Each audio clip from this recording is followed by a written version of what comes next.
Watercolor chibi eyes. I'm going to start off with a stencil. When drawing with the stencil, do not press on.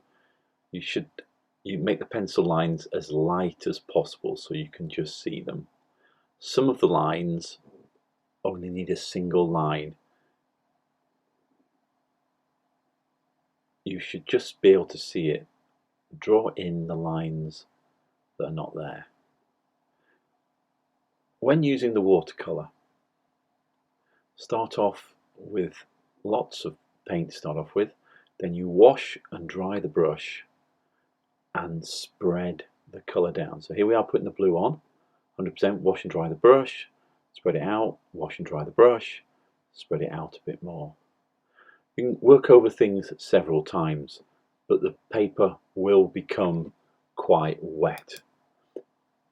Give the paper a chance to dry, or else the brush will start to tear the surface.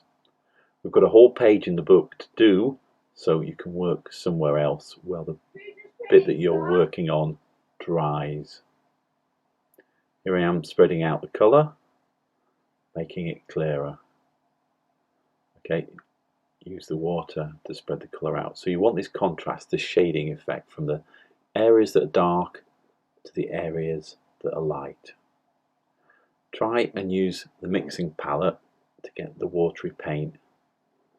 Don't always paint direct from the colour palette.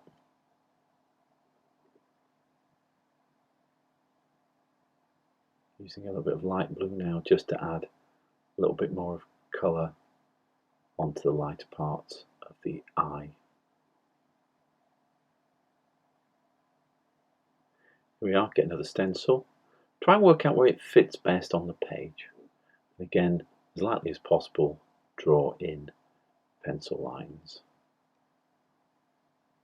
Move the template and just fill in the little gaps. Starting with the purple again, putting on the paint at 100%.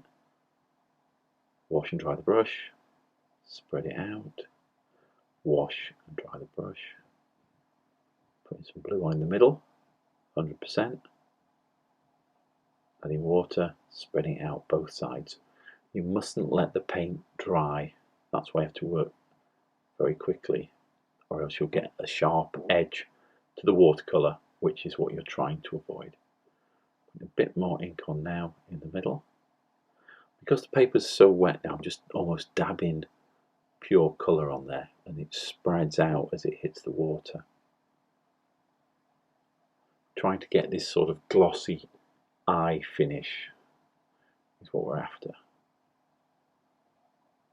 Never scrub the paper. Work as light as you can, just using the tip of the bristles. And wash and dry the brush, wash and dry the brush, so we can spread it out.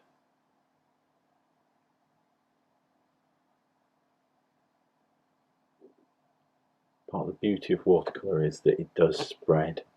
The pigment spreads in the water. Okay, use a bit of dark brown and then different other colours. Mixing it up.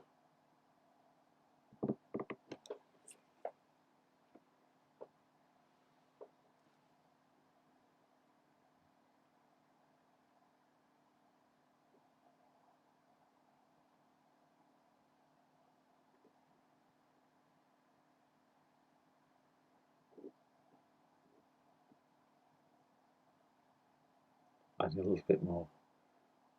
Use different browns, mix them together so it creates interest and gives the picture depth.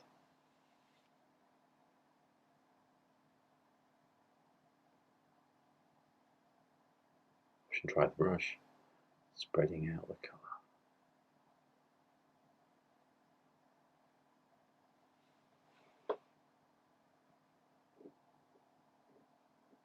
Adding little bits of detail, very dark brown.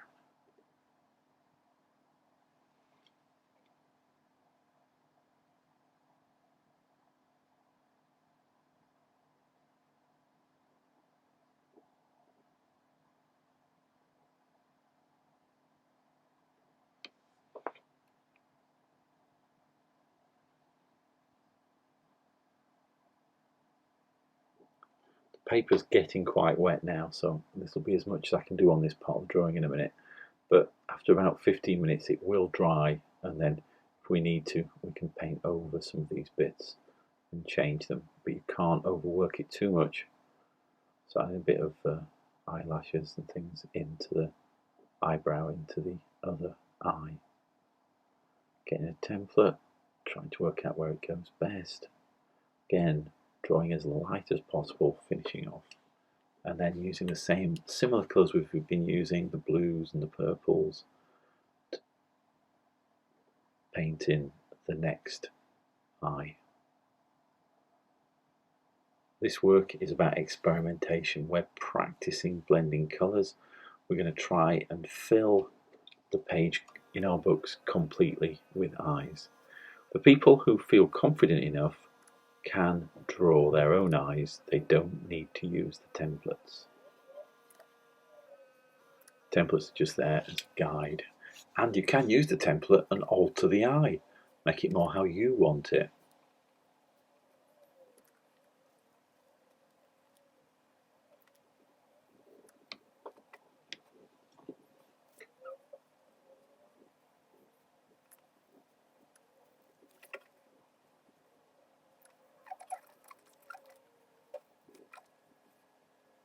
We're now adding little bits of detail onto the other eyes because they have started to dry.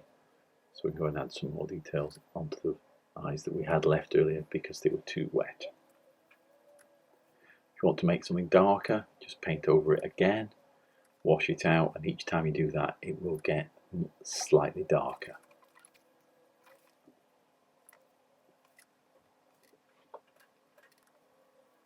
I'm hoping I can see a full page of Chibi sketches from everybody in the class. There you go, what the three look like on the page, and the close-up of some of the eyes.